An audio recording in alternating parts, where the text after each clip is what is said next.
Tú chứ sao Tú record được? Sao không được? Kiểu như nó có bị khác nhau không? Khác là nó Vậy thì người khác bật record. Dạ rồi. Thì tôi tắt đó nha. Ủa, tắt chi? Tại sao chứ bây giờ cái khúc này bị nói là record luôn rồi. Thì có gì mình cắt ra. Mấy ai có dung lượng á, hãy record nha, coi khi record không coi được đâu á. Ai record? Ai bật ấy, mấy ai còn dung lượng mạnh. Mấy tao giờ cũng chắc việc con nó có nghe tiếng không nữa.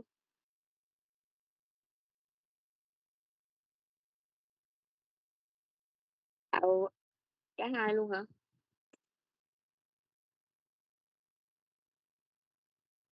Mở trình chiếu đi Tú. Tự nhiên record chưa? Rồi hết rồi Rồi. tôi mới thấy. Thấy rồi á, thấy rồi. Ủa, có Rõ sửa không cái vậy? thứ tự thành viên lại không?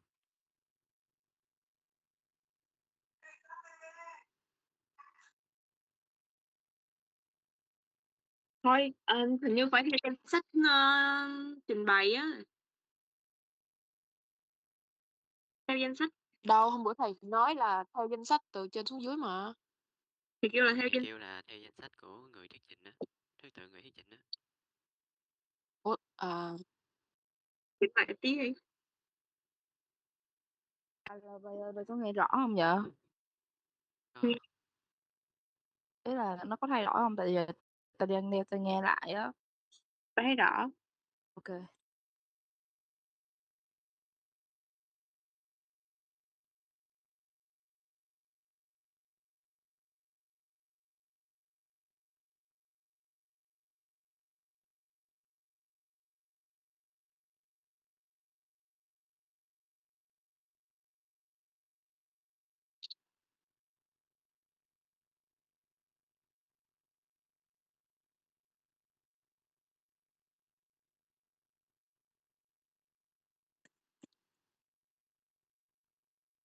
Practical reader trên đây. Practical reader. Đúng không? Rồi. Ủa, Rồi. biết đâu thế? Ethanol.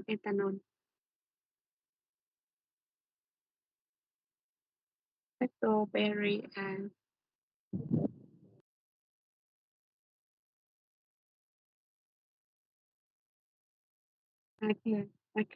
Aca. Ủa cái lacto cái họ của vi khuẩn Lactobacillus aca hay là aca đọc sao giờ? Lactobacillus aca. Cái chỗ mà đầu tiên của vi khuẩn lactic luôn, slide đầu tiên của vi khuẩn lactic là nó là cái họ của nó. Ờ, lacto ở cái họ của nó, cái âm cuối đọc sao không biết, không rõ.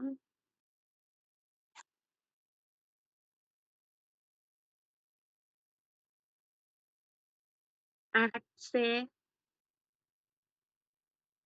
Lactobacillus ace. Ủa mình không đọc theo tiếng Việt hả?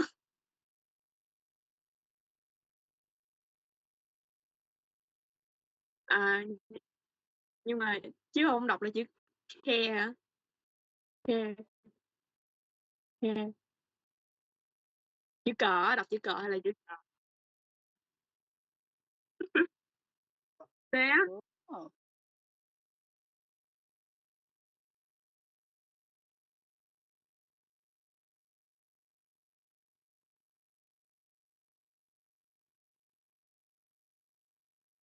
Hình như vẫn đọc là khe. Khe mà. Khe.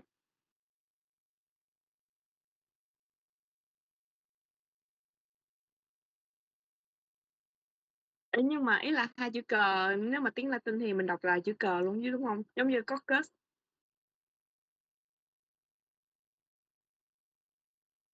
Nhắn lên Google dịch cho nó đọc thử đi. Google dịch hình như Để tí nữa gan nói lớn.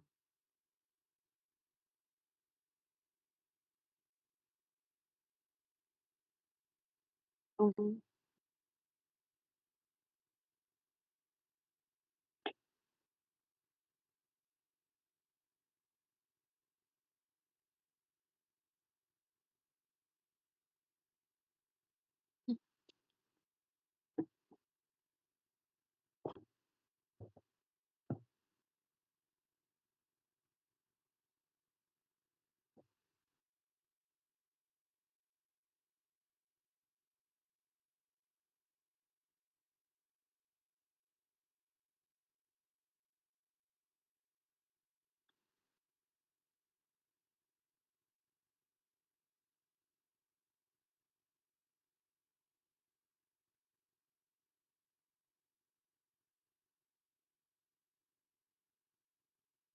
Lactobacteriaceae.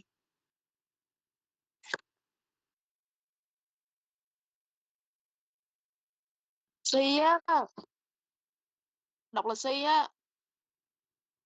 Tí á. Lactobacteriaceae. Lactobacteriaceae. Chứ chữ A với chữ em mà.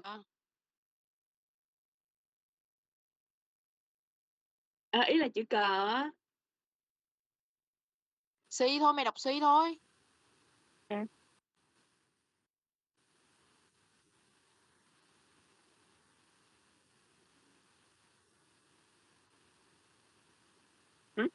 Đọc là C hả? Lactobacteriaceae. Giống như AE á, ai mà đọc nhanh á là AES. Kiểu gì đó. Đọc là C đi. E. Ok. Chuyển thôi các bạn. Uống một mic trước luôn đi Tú. Có mở cam không? Thôi. Ủa sao bữa tôi nghe thầy nó kêu mở cam mà. Thầy có kêu đâu. Tôi cũng nhớ. Tôi cũng nhớ là có kêu mở cam. Dạ.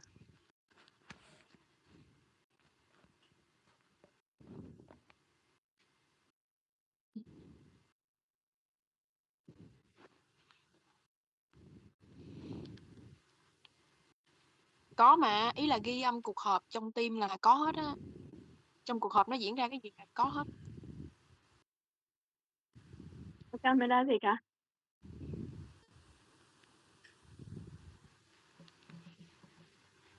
Mình không nhắc cái nền đâu mọi người. Tôi thấy hai Tú với Thảo đi cùng cái nền vậy. Thảo ơi, bà tắt đi coi, Thảo ơi, bà tắt đi một hồi nó thành một khúc lớn luôn, bà cần bà cắt clip nè. Tôi nói cái mặt tao nó không hợp với cái nền này bay ơi. Để cam ngang coi. Cam ngang hả? Mày có thế nào để xa cái màn hình lên? Cam ngang như nó kỳ. Không thì ai thuyết trình người đó mở cam đi. Thôi để chung. Thành đổi nền coi. Chụp hình hoa lại đi kìa mấy bà, lâu lâu bà mới để cam kìa, chụp hình bà lại dìm hàng đó đi. Có phát hiện ra bị nằm Độc ác. Ác quá à. Không, Tâm Tú ác sẵn rồi.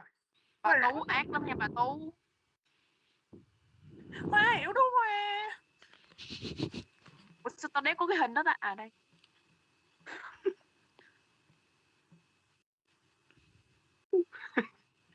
Cắt khúc đó giùm tôi đi. Rồi xong luôn. Coi Đi ơi, để biết xa biết đi chưa? Không nhắc cái nền nè. Trời ơi. Thôi khoan đã, nhìn như vậy có bị thấy bị như bị nằm không? Hả? Hả? Không hẳn đâu. Bị nằm. Mày đang nằm đúng không? Rồi kệ đi. Coi chưa?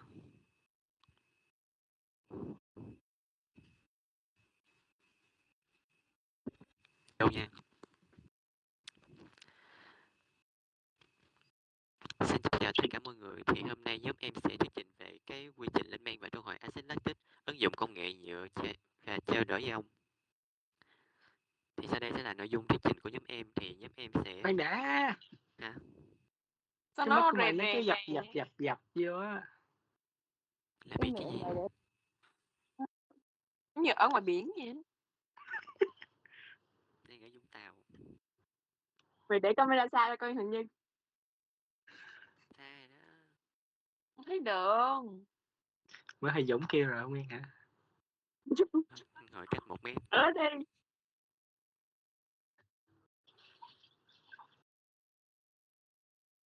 Vậy có lại đi.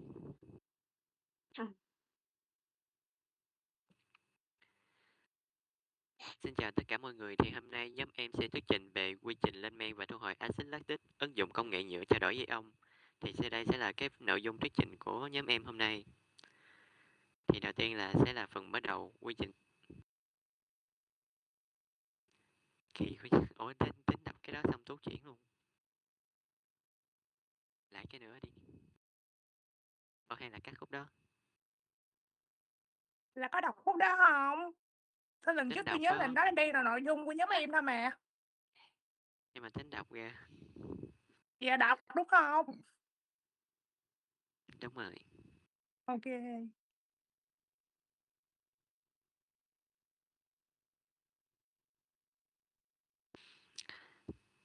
Xin chào thầy và các bạn, thì hôm nay nhóm em sẽ thuyết trình về quy trình lên men và thu hồi axit lactic ứng dụng công nghệ nhựa trao đổi ion.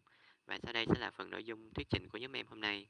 Thì đầu tiên sẽ là phần mở đầu, tiếp theo là quy trình lên men, quy trình thu hồi, quy trình tinh sạch, liên hệ thực tiễn Việt Nam và kết luận. Thì đầu tiên em sẽ giới thiệu một chút về cái axit lactic. Thì axit lactic nó có công thức hóa học là C3H6O3, cấu trúc của nó có chứa một nguyên tử carbon bất đối xứng giúp nó có hoạt tính quang học. Thì cái carbon bất đối xứng này nó giúp axit lactic tồn tại ở hai dạng đồng phân quang học là L và D. Thì axit lactic có các nhóm chất kép cho phép nó tham gia vào nhiều phản ứng chuyển hóa hóa học và tạo ra nhiều sản phẩm khác nhau. Trong dung dịch thì nó thường phân ly thành ion lactate và ion H cộng. Ở trạng thái đậm đặc thì nó có xu hướng hình thành các dimer lactate. Thì khoảng 90% lượng axit lactic trên thế giới được sản xuất bằng phương pháp lên men vi khuẩn, vì nó có thể tạo ra các đồng phân tinh khiết cao, 10% còn lại là tổng hợp bằng phương pháp hóa học. Kết quả của nó sẽ là thường tạo ra các hỗn hợp có cả hai dạng đồng phân. Thì tiếp theo thì em sẽ giới thiệu về cái phần quy trình lên men. Thì đầu tiên sẽ là giới thiệu về cái thiết bị lên men. Thì cái thiết bị lên men truyền thống điển hình sẽ bao gồm các bộ phận sau. Đầu tiên sẽ là phần thân bồn, là nơi chứa dịch lên men và các vi sinh vật, thường là làm bằng vật liệu chịu áp và có khả năng tuyệt chủng. Tiếp theo là phần vỏ áo nhiệt, thì đây là cái phần bao quanh bồn, dùng có vai trò điều tiết nhiệt độ thông qua dòng nước ra vào. Thì tiếp theo nữa là hệ thống khuấy trộn, thì hệ thống này bao gồm động cơ, trục khuấy và cánh khuấy, có vai trò là tạo dòng chảy để phân tán đều chất dinh dưỡng, nhiệt độ vi sinh vật, đồng thời hỗ trợ chuyển khối. Thì cuối cùng là hệ thống cảm biến và kiểm soát, thì cái giám sát nó sẽ giám sát liên tục các thông số sống còn, bao gồm nhiệt độ, độ pH, nồng độ oxy hòa tan. Việc kiểm soát độ pH là yếu tố then chốt, bởi vì axit lactic sẽ tích tụ và làm giảm pH, gây ức chế ngược sự sinh trưởng của vi khuẩn. Thì cái hạn chế lớn nhất của cái hệ thống lên men truyền thống này đó chính là nó sẽ có hiện tượng là ức chế sản phẩm cuối cùng, nghĩa là khi mà nồng độ lactic tự do đạt mức 1 đến 2% trọng lượng, sự sinh trưởng của vi khuẩn sẽ bị dừng lại do các tế bào bị axit hóa nội bào và mất năng lượng. Điều này sẽ làm kéo dài thời gian lên men và giảm năng suất. Để giải quyết cái vấn đề này thì người ta sẽ tích hợp các hệ thống màng lọc hoặc vi lọc có kích thước nano. Thì việc tích hợp công nghệ màng lọc này vào quy trình lên men sẽ giúp loại bỏ các thực chất hiệu quả. Thì cái màng lọc nó sẽ đóng vai trò như là một cái rào cản vật lý chọn lọc. Khi dịch lên men đi qua màng, các vi sinh vật và các phân tử lớn sẽ bị giữ lại và đưa ngược trở lại vùng lên men, trong khi các axit lactic và các chất hòa tan nhỏ hơn sẽ đi xuyên qua lỗ màng. Cơ chế này sẽ giúp cho phép duy trì mật độ tế bào cực cao trong bụng lên men, từ đó gia tăng năng suất và tốc độ chuyển hóa cơ chất của vi khuẩn. Thì để tiếp tục cái phần quy trình lên men này thì em xin mời bạn Khoa trình bày. Em tên là Trần Ngọc Anh Khoa và tiếp theo em xin trình bày về cơ chế lên men axit lactic. Thì trong quá trình chuyển hóa do thiếu hệ thống hô hấp chức năng, nên là vi khuẩn lactic thu năng lượng thông qua quá trình phosphorin hóa ở mức cơ chất theo hai con đường chuyển hóa để lên men Hechauser, tức là lên men đồng hình và lên men dị hình. Con đường lên men chuyển hóa đầu tiên là lên men đồng hình dựa trên quá trình đường phân hay còn gọi là EMP. Đến giai đoạn tạo axit pyruvic, axit này được khử hai nguyên tử hydro nhờ hoạt động của enzyme lactico dehydrogenase để trở thành axit lactic. Lượng axit lactic mà lên men đồng hình tạo thành chiếm hơn 90% tổng số sản phẩm và chỉ có một lượng nhỏ sản phẩm phụ được tạo thành. Và đây là con đường cho ra hiệu suất của hồi axit lactic nhất là việc lên men công nghiệp. Con đường thứ hai là lên men dị hình đi theo con đường pentose phosphate xảy ra trong trường hợp vi khuẩn lactic không có các enzyme cơ bản của quá trình đường phân như là aldolase. Quá trình lên men dị hình phức tạp hơn và chỉ có 50% lượng đường tạo thành axit lactic. Ngoài ra thì còn có các sản phẩm phụ khác như là axit acetic, ethanol, CO2. Và tiếp theo là về vi khuẩn lên men lactic. Thì vi khuẩn lên men lactic là tên gọi chung của những vi khuẩn có khả năng chuyển hóa carbon hydrate thành để sinh ra axit lactic và chúng được xếp vào họ Lactobacteriaceae. Và vi khuẩn gram dương có thể là cầu khuẩn như là lưỡng cầu, tứ cầu, liên cầu, trực khuẩn ngắn hoặc là trực khuẩn dài đứng đơn độc thành chuỗi là vi khuẩn gram dương. Và vi khuẩn lactic sinh sản bằng cách phân chia tế bào. Với điều kiện thuận lợi thì thời gian thế hệ của chúng chỉ là 15 phút, điều kiện không thuận lợi thì có thể kéo dài đến 24 giờ. Về hô hấp thì các loại lên men axit lactic sinh trưởng tốt nhất ở điều kiện kỵ khí, đặc biệt là các loại lên men dị hình. Các loại không sử dụng pentose phosphate thì phát triển kém hơn trong điều kiện này. Sau đây là một số loại vi khuẩn phổ biến được phân loại theo khả năng lên men. Các vi khuẩn lên men đồng hình được chia làm hai loại là ưa ấm là loại phát triển tốt ở 28 đến 35 độ C và ưa nhiệt là loại phát triển tốt ở 40 đến 60 độ C. Vi khuẩn lên men đồng hình ưa ấm điển hình có cầu khuẩn Streptococcus lactis hay là trực khuẩn Lactobacillus plantarum. Vi khuẩn lên men đồng hình ưa nhiệt nổi bật là cầu khuẩn Streptococcus thermophilus và trực khuẩn như là Lactobacillus delbrueckii. Bên cạnh còn có các chủng lên men dị hình như là cầu khuẩn Leuconostoc mesenteroides hay là trực khuẩn Lactobacillus brevis. Và các yếu tố ảnh hưởng đến vi khuẩn trong quá trình lên men axit bao gồm nhiệt độ, độ pH, oxy không khí và dinh dưỡng. Đầu tiên là nhiệt độ tối ưu của vi khuẩn lactic là 25 độ C, đa số vi khuẩn lactic sẽ bị chết từ 45 độ C trở lên. Riêng các loại ưa nhiệt chịu được nhiệt độ 50 độ C có thể phát triển và hoạt động mạnh mẽ. Nếu cái nhiệt độ quá thấp thì sẽ gây ức chế đến sự sinh trưởng của tế bào, thời gian lên men chậm, hiệu suất lên men thấp. Nếu nhiệt độ quá cao thì ngoài việc gây ức chế còn có thể gây chết tế bào. Và yếu tố thứ hai là pH môi trường. Thì mỗi loài vi sinh vật sẽ thích hợp với một giá trị pH nhất định của môi trường nuôi cấy. pH tối ưu cho sự phát triển của vi khuẩn lactic thường nằm trong khoảng 5 đến 6. Quá trình lên men sẽ bị ức chế mạnh ở pH dưới 4.5 và để giúp vi khuẩn lactic phát triển bình thường trong cái pH 4.5 thì và không bị các sản phẩm do chính bản thân chúng tạo ra ức chế thì người ta cho vào môi trường các chất đệm thích hợp với một lượng vừa đủ để trung hòa lượng axit sinh ra như là chất đệm CaCO3. Yếu tố tiếp theo là oxy. Thì vi khuẩn lactic thuộc nhóm đặc biệt. Khi tế bào tiếp xúc với oxy không khí thì nó sẽ sinh ra H2O2 là một chất độc đối với tế bào. Chất loại bỏ H2O2 hữu hiệu nhất là enzyme catalase. Tuy nhiên, rất ít loại vi khuẩn có khả năng tạo ra cái enzyme này. Chúng thường chỉ có enzyme peroxidase nhưng là hiệu quả của nó kém hơn. Do đó chúng có phát triển tốt nhất khi nồng độ oxy có mặt trong môi trường thấp hoặc là hoàn toàn không có oxy. Vậy nên trong quá trình lên men lactic ta cần thực hiện quá trình lên men yếm khí để thu nhận sản phẩm để đạt hiệu quả cao nhất. Cuối cùng là yếu tố dinh dưỡng và đây là yếu tố đảm bảo sự sinh trưởng và phát triển tốt nhất cho vi khuẩn lactic. Dinh dưỡng đầy đủ sẽ giúp các vi khuẩn lactic chuyển hóa đường thành axit lactic hiệu quả, giúp thúc đẩy tăng cao hiệu suất của quá trình lên men. Vậy thì vi khuẩn cần những dinh dưỡng gì thì mọi người cùng tìm hiểu sang phần môi trường lên men cho bạn thầy trình bày. Thu Thảo, tiếp theo em xin trình bày về cái phần môi trường lên men. Thì cái môi trường lên men á thì nó là môi trường nuôi cấy mà bao gồm các chất và các thành phần bổ sung khác để tạo điều kiện tối ưu cho vi sinh vật nó sinh trưởng và tạo sản phẩm. Thì thành phần của môi trường lên men đầu tiên là gồm nguồn hóa chất. Thì cái nguồn hóa chất này là nguồn carbon chính cho vi sinh vật phân giải ra. Tiếp theo là các disaccharide như là rễ đường, đường mạch nha và đường sữa. Hoặc có thể sử dụng linosellulose. Thì linosellulose là các khối cấu tạo của thành tế bào thực vật, bao gồm cellulose được bao bọc bởi cấu trúc dày đặc của hemicellulose và lignin. Thì cái nguyên liệu linosellulose điển hình được sử dụng là bã mía và bã bia.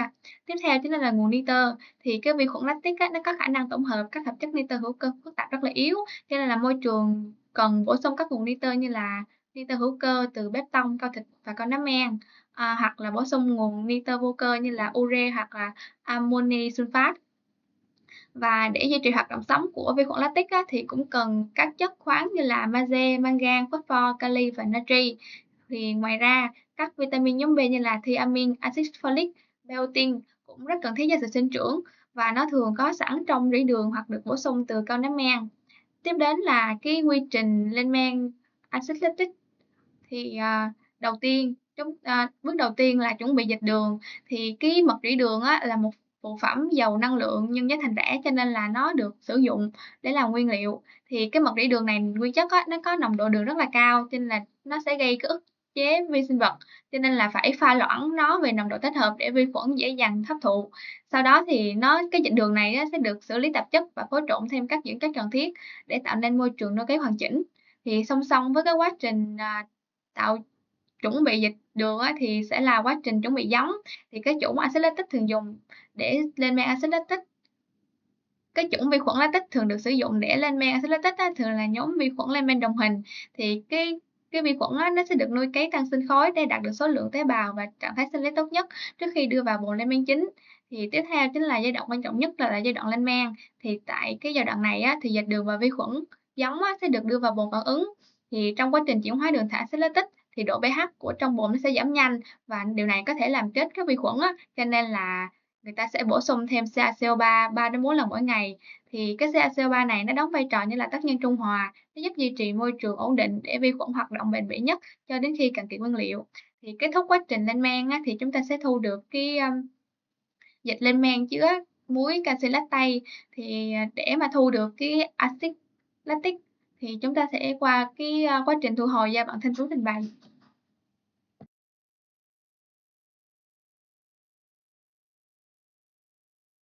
Em xin chào thầy và tất cả các bạn, em là Thanh Tú. Thì hôm nay em sẽ trình bày về phần thu hồi axit lactic. Thì đầu tiên, phần này chúng ta sẽ tìm hiểu về hai quy trình. Đầu tiên là quy trình thu hồi axit lactic bằng phương pháp trao đổi ion truyền thống, và một quy trình khác là quy trình thu hồi axit lactic bằng phương pháp trao đổi ion tại chỗ. Thì đầu tiên tìm hiểu về quy trình thu hồi axit lactic bằng phương pháp trao đổi ion truyền thống. Thì quy trình này gồm có 5 bước là lên men, lọc, trao đổi cation, trao đổi anion và cuối cùng là bước cuối cùng là rửa giải và thu hồi axit lactic. Thì đầu tiên ở bước số 1 thì đầu tiên là quá trình lên men. Bước 1, quá trình lên men được thực hiện trong bể lên men là quá trình chuyển hóa đường thành axit lactic nhờ các chủng vi khuẩn thường là G. lactobacillus. Thì sau khi kết thúc cái quá trình lên men này thì dịch trong bể sẽ là một hỗn hợp phức tạp gồm có axit, muối lactate, tế bào vi khuẩn, các chất dinh dưỡng chưa tiêu thụ hết hoặc là các muối ion. Thì đến với bước số 2 là lọc. Thì dịch lên men sẽ được đưa qua thiết bị lọc, thường là lọc màng hoặc lọc ép để tách thành hai pha là pha rắn và pha lỏng. Thì ở pha rắn sẽ gồm có các tế bào vi khuẩn, chất rắn không tan, thì chúng sẽ được thải ra ngoài dưới dạng là chất thải. Còn với pha lỏng thì là phần dịch lỏng có chứa axit lactic, muối lactate và các ion. Thì dịch lỏng này sẽ được đi vào cột trao đổi cation ở bước số 3. Thì ở bước số 3 này là bước trao đổi cation. Thì dịch lọc sẽ được dẫn qua một cột chứa nhựa trao đổi cation mạnh nhằm loại bỏ các cation kim loại như Na+, Ca2+, Mani2+. Trong quá trình trao đổi ion thì các kim loại này sẽ bám vào nhựa đồng thời giải phóng H+ vào dung dịch, dẫn đến việc chuyển đổi các muối lactate, ví dụ như sodium lactate thành axit lactic tự do. Sự chuyển hóa từ muối lactate sang dạng axit tự do làm gia tăng nồng độ axit lactic không phân ly trong dung dịch, cùng với sự gia tăng nồng độ ion H+ giải phóng khiến cho độ pH của dung dịch giảm mạnh xuống mức từ 1.5 đến 2.0. Ở giai đoạn này thì chưa cần dùng dung môi rửa giải vì axit lactic và ion lactate sẽ không liên kết với chất trao đổi cation. Thì đến với bước 4 và bước 5 sẽ là do bạn Hoa trình bày ạ. Em tên là Nguyễn Ngọc Quốc Hoa, em xin trình bày tiếp về cái quy trình thu hồi axit lactic. Thì bước tiếp theo là bước 4, trao đổi anion. Thì khi mà các cái vị trí trao đổi trên cột cation dần bị lấp đầy bởi các ion kim loại như là natri, canxi, magie và các cái gốc H+ trên hạt nhựa dần bị thay thế, thì sẽ dẫn đến cái việc ngừng giải phóng H cộng vào dung dịch. Do cái thiếu hụt cái ion H cộng tự do này thì và các cái muối lactate này nó sẽ đi qua cột mà không xảy ra trao đổi ion, dẫn đến việc các cái muối lactate này không có được chuyển hóa thành cái axit lactic. Sự hiện diện của các cái muối lactate có cái tính kiềm nhẹ cùng với nồng độ axit lactic giảm dần để khiến độ pH của dịch tăng dần. Dịch này sẽ tiếp tục được dẫn qua một cái cột anion. Tại đây thì cái nhựa trao đổi anion nó sẽ hấp thụ các cái ion lactate. Và cuối cùng là bước 5 là bước rửa giải và thu hồi axit lactic. Thì sau khi cột anion nó đã đạt cái trạng thái bão hòa, dung lượng hấp phụ đạt cái mức tối đa thì quá trình rửa giải được thực hiện bằng dung dịch tích hợp như là NaOH, HCl tùy vào loại nhựa. Thì quá trình này nó sẽ giải phóng ra cái ion lactate khỏi nhựa, thu được cái dung dịch muối lactate hoặc là cái axit lactic thô. Dung dịch này nó sẽ sau đó nó sẽ trải qua các cái bước xử lý bổ sung như là chân cất phản ứng hoặc là điện thẩm tách để tinh sạch giúp thu hoạch axit lactic có độ tinh khiết cao. Với cái chất rửa giải là các cái dung dịch kiềm mạnh như là NaOH thì nó sẽ thu được cái dung dịch muối lactate. Dung dịch này sẽ được tinh sạch như là điện thẩm tách để thu hồi được cái axit lactic có độ tinh khiết cao hơn. Còn nếu như mà cái chất rửa giải nó là dung dịch axit mạnh như là HCl thì sẽ thu được cái axit lactic thô. Axit lactic thô này nó cũng sẽ được tinh sạch như cái bước chân cất phản ứng để thu hồi được cái axit lactic có độ tinh khiết cao hơn. Vậy thì vì sao ở đây thu được dung dịch muối lactate hoặc là cái axit lactic thô, thì với cái chất rửa giải là NaOH thì NaOH nó sẽ phân ly thành Na cộng và OH trừ, và cái OH trừ này nó sẽ thay thế cái vị trí ion lactate liên kết với nhựa. Ion lactate này nó sẽ bị đẩy ra ngoài vào dung dịch liên kết với Na cộng tạo nên cái muối sodium lactate. Do đó ta thu được cái dung dịch muối lactate. Và ở cái hình 3.2, cái hình về quá trình hấp phụ giải hấp chất lỏng để thu hồi axit lactic, thì như trên hình thì với cái chất rửa giải là HCl thì HCl nó sẽ phân ly thành cái H cộng và Cl trừ, thì Cl trừ nó sẽ thay thế cái vị trí ion lactate liên kết với nhựa. Ion lactate này nó sẽ bị đẩy ra ngoài vào dung dịch liên kết với H cộng tạo axit lactic, và axit lactic ở đây là axit lactic thô. Yeah. Phần trình bày tiếp theo là đến với phần trình bày của bạn Thành. Dạ thưa thầy, em tên là Trung Thành. Tiếp theo em xin thuyết trình phần này. Thì trong các quy trình sản xuất axit lactic truyền thống thì khi mà axit được tích tụ ở trong cái môi trường thì sẽ làm giảm độ pH, từ đó chế hoạt động của vi khuẩn và làm giảm hiệu suất lên men. Thì để khắc phục được cái vấn đề này á, thì ở đây thì có một giải pháp hiệu quả hơn là phương pháp tách axit lactic ngay tại chỗ trong quá trình lên men, hay còn được gọi là cái phương pháp in situ. Về cách thực hiện á, thì thay vì đợi kết thúc lên men mới thu hồi được cái sản phẩm, thì chúng ta sẽ bổ sung trực tiếp cái hạt nhựa trao đổi ion vào bề mặt cái bể lên men ngay từ đầu hoặc là trong suốt quá trình lên men. Khi vi khuẩn tạo ra cái axit lactic thì axit sẽ phân ly thành các cái ion lactate. Ngay lập tức thì các cái hạt nhựa sẽ hấp thụ các ion này, giúp kiểm soát cái môi trường phản ứng. Thì nhìn vào hình thì chúng từ bên trái qua phải, thì ở cái ô hình vuông đầu tiên thì sẽ là cái giai đoạn lên men đầu tiên. Thì trong cái quá trình vi sinh vật chuyển hóa thành axit lactic thì các cái hạt nhựa trao đổi ion hay còn được gọi là các hạt resin sẽ được cho vào trực tiếp bồn lên men. Thì vai trò của các hạt nhựa này là khi mà cái axit lactic được sinh ra thì các cái hạt resin này sẽ hấp thụ và giữ lại. Việc này giúp duy trì pH ổn định trong môi trường, giúp vi khuẩn hoạt động bền bỉ hơn mà không cần phải sử dụng quá nhiều cái chất trung hòa như là CaCO3. Tiếp theo sẽ là cái giai đoạn tách sinh khối. Thì lúc này thì trong cái dịch lên men sẽ chứa cái hỗn hợp bao gồm là tế bào vi khuẩn, hạt resin đã bám axit lactic và các thành phần thừa. Thì qua cái quá trình ly tâm hoặc là cái quá trình lọc thì các phần này nó sẽ tách ra với nhau, và các cái chất thải mà không cần thiết á, không có giá trị thì sẽ được bỏ và nó sẽ đi vào cái phần waste. Tiếp theo là cái giai đoạn là phân giải cái hấp thụ. Thì cái hạt resin sau khi được tách ra khỏi cái cục trao đổi ion thì một cái dung dịch rửa giải từ cái elution sẽ được bơm vào, thường là cái axit hoặc là bazơ mạnh tùy lại, sẽ bơm qua cột, có nhiệm vụ là đẩy cái axit lactic ra khỏi hạt nhựa và làm sạch cái hạt nhựa để tái sử dụng. Bước tiếp theo sẽ là cái bước thu hồi sản phẩm. Thì từ cái dòng cột trao đổi ion lúc này sẽ chứa cái nồng độ axit lactic cao. Sản phẩm sau đó sẽ được trải qua cái bước khô đặc hợp tinh sạch để đạt tiêu chuẩn thương mại. Thì điểm chính của 3 phương pháp này thì đầu tiên sẽ là nó sẽ giúp duy trì cái pH ổn định. Thì cái hạt nhựa giống như là một cái bộ đệm, thì khi mà hấp thụ cái ion lactate này á, nên môi trường sẽ không bị axit hóa quá mức, vì vậy là không cần bổ sung chất kiềm hóa học. Thứ hai là sẽ giảm cái ức chế của vi sinh vật. Do axit lactic liên tục được loại bỏ thì vi sinh vật sẽ không ảnh hưởng tới sản phẩm cuối, từ đó hoạt động lâu hơn và hiệu quả hơn. Thứ ba là nó sẽ đơn giản hóa quy trình và tiết kiệm hơn. Thì làm sao để cái hạt nhựa này hấp thụ được axit lactic hiệu quả như vậy á, thì chúng ta sẽ đi tìm hiểu về cái cơ chế 10 bước của quá trình trao đổi ion. Thì cơ chế này á, sẽ được chia ra làm 3 giai đoạn chính. Đầu tiên giai đoạn 1 á, sẽ được chia là từ bước 1 tới bước 4 là giai đoạn tiếp cận và thâm nhập. Thì đầu tiên axit lactic trong cái dung dịch phân ly thành cái ion lactate mang điện âm và ion H cộng. Sau đó thì các ion lactate này sẽ khuếch tán vào trong dung dịch và tiếp cận cái lớp màng bao quanh hạt nhựa. Lúc này thì nó sẽ đi xuyên qua cái lớp màng này và cuối cùng là chui vào bên trong cái cấu trúc hạt xốp của hạt nhựa. Giai đoạn 2 sẽ là giai đoạn trao đổi ion từ bước 5 tới bước 6.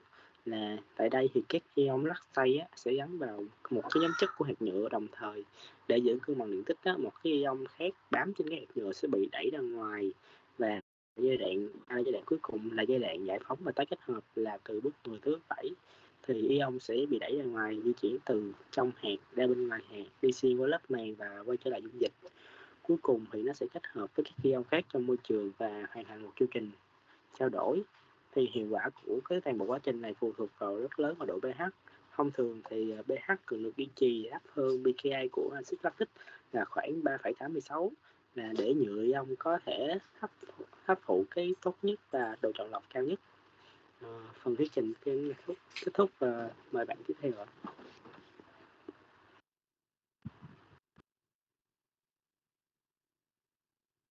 Tiếp theo, em tên là Phạm Minh Thơ. Tiếp theo em sẽ thuyết trình phần tinh sạch axit lactic. Thì đầu tiên chúng ta sẽ có 3 phương pháp tinh sạch phổ biến là trong quá trình lên men là chưng cất phản ứng, điện thẩm tách và trao đổi ion bổ sung. Đầu tiên là chưng cất phản ứng, cái axit lactic thô này sẽ được chuyển hóa thành các ester bằng cái phản ứng cồn. Sau đó thì người ta sẽ chưng cất các ester này rồi để thủy phân thu axit lactic tinh khiết. Phương pháp này sẽ cho hiệu suất khá cao, khoảng 95%. Và ngoài ra thường người ta còn kết hợp với chưng cất phân đoạn và chưng cất chân không để tăng hiệu quả tách. Phương pháp thứ hai là điện thẩm tách. Cái phương pháp này sẽ sử dụng dòng điện và các màng trao đổi ion để tách tạp chất, đồng thời sẽ làm đậm đặc axit lactic. Cái điểm nổi bật của cái điện thẩm tách này là sẽ đạt được cái độ tinh khiết quang học cao lên đến 99,8%, nhưng nó lại đòi hỏi cái tích hợp nhiều màng và tiêu tốn điện năng. Với phương pháp cuối cùng là trao đổi ion bổ sung, thì đây sẽ là cái bước tinh sạch cuối cùng. Axit lactic sẽ được đi qua cột nhựa trao đổi ion một lần nữa để loại bỏ hoàn toàn các ion vết hoặc muối còn dư thừa lại, và nhờ đó thì ta có thể đạt được axit lactic có độ tinh khiết cao nhất. Và tiếp theo là cái bảng so sánh về các phương pháp tinh sạch này. Chúng ta sẽ cùng xem so sánh 3 phương pháp này. Đầu tiên là phương pháp trao đổi ion, thì cái cơ chế là hấp thụ ion lactate trên bề mặt nhựa, thì ưu điểm lớn là tiết kiệm năng lượng, không tạo thạch cao, độ tinh khiết cao và nhựa có thể tái sử dụng nhiều năm. Nhưng nhược điểm tạo ra là lượng nước thải lớn và phải tốn nhiều hóa chất để rửa thải nhựa. Và thứ hai là điện thẩm tách, thì cái sử dụng dòng điện kết hợp với màng trao đổi ion để tách và làm sạch axit. Cái ưu điểm là độ tinh khiết quang học cao và không cần dùng hóa chất axit quá mạnh. Nhược điểm là chi phí màng rất đắt và tiêu tốn nhiều điện năng. Và cái thứ ba là chưng cất phản ứng, thì cái axit plastic thôi sẽ được chuyển hóa thành các ester, sau đó đi chưng cất và thủy phân lại. Và cái ưu điểm là nó sẽ loại bỏ được tạp chất bay hơi, hiệu suất cao khoảng 95%, nhưng nhược điểm là nó sẽ bị tốn nhiều năng lượng, và khi đậm đặc ở nhiệt độ cao thì axit lactic này nó sẽ tạo thành các primer, sẽ làm giảm cái hiệu quả. Và sau khi tìm hiểu thì nhóm thấy trao đổi ion sẽ được đánh giá là cái phương pháp tốt nhất về mặt kinh tế, vì nó sẽ cân bằng được độ tinh khiết, chi phí và vận hành thấp và khả năng quy mô mở rộng lớn. Tiếp theo sẽ là phần thuyết trình của bạn Huỳnh Như ạ.